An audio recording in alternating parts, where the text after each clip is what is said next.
आपकी जवान से एक शब्द नहीं निकल रहा है, क्योंकि एक दलित नौजवान मारा गया बांग्लादेश में। उस नौजवान के मरने पर आपकी जवानी सिल चुकी है। ये वो सच्चाई है जो आपकी तुष्टीकरण की नीति है, जिसके कारण बांग्लादेश बना है। अगर बांग्लादेश पाकिस्तान नहीं बना होता, इस तरीके से हिंदू नहीं जलाया होता, और जलाता तो फिर उसकी क्या दुर्गति होती या वह भी जानता। एक कैंडल मार्च निकाल के चलते हैं गांजा के मुद्दे को लेकर के, लेकिन पाकिस्तान और बांग्लादेश में हिंदू मारा जाता है तो आपके मुंह बंद हो जाते हैं, क्योंकि मरने वाला हिंदू है, दलित है।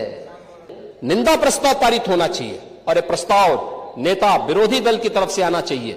बांग्लादेशी को यहां से निकालेंगे और रोहिंग्या को यहां से बाहर का रास्ता दिखाएंगे तो उनके समर्थन में मत आना। बहुत प्रभावी कार्रवाई करेंगे। हमारे ही देश में रह करके हमारे लोगों के खिलाफ अपराध, और वहां पे निर्दोष हिंदुओं पर अत्याचार करोगे, निर्दोष सिखों पे अत्याचार करोगे, यह स्वीकार्य नहीं हो सकता है। आप दलितों को वोट बैंक की निगाह से देखते हैं, इसलिए कुछ बोलते नहीं। इसलिए मैं कह रहा हूं ना, देखो बांग्लादेश में एक दलित नौजवान को कैसे जला दिया गया है।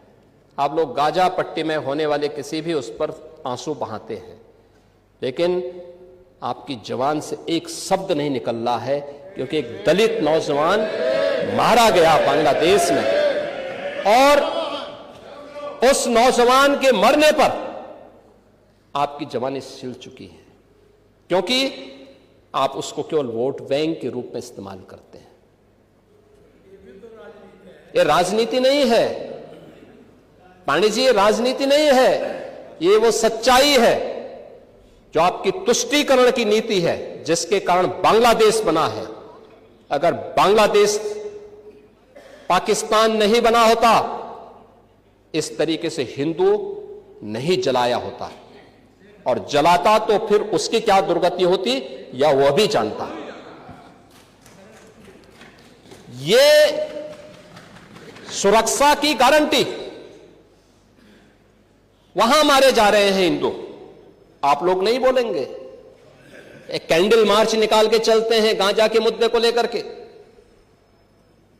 लेकिन पाकिस्तान और बांग्लादेश में हिंदू मारा जाता है तो आपके मुंह बंद हो जाते हैं, क्योंकि मरने वाला हिंदू है, दलित है। आप बोलेंगे नहीं, और यही सच्चाई है।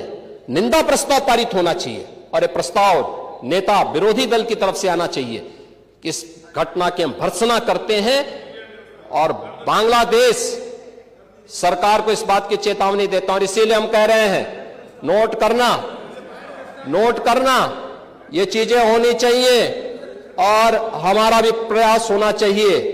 जब बांग्लादेशी को यहां से निकालेंगे और रोहिंग्या को यहां से बाहर का रास्ता दिखाएंगे तो उनके समर्थन में मत आना, क्योंकि उनमें से बहुत सारे लोगों के वोट आपने बनवाए हैं। उनके बहुत सारे लोगों के लिए आधार भी बनवाने का पाप किया है आप लोगों ने। इसलिए इन चीजों को ध्यान में रखना, और एक एक चीज की स्क्रीनिंग होगी।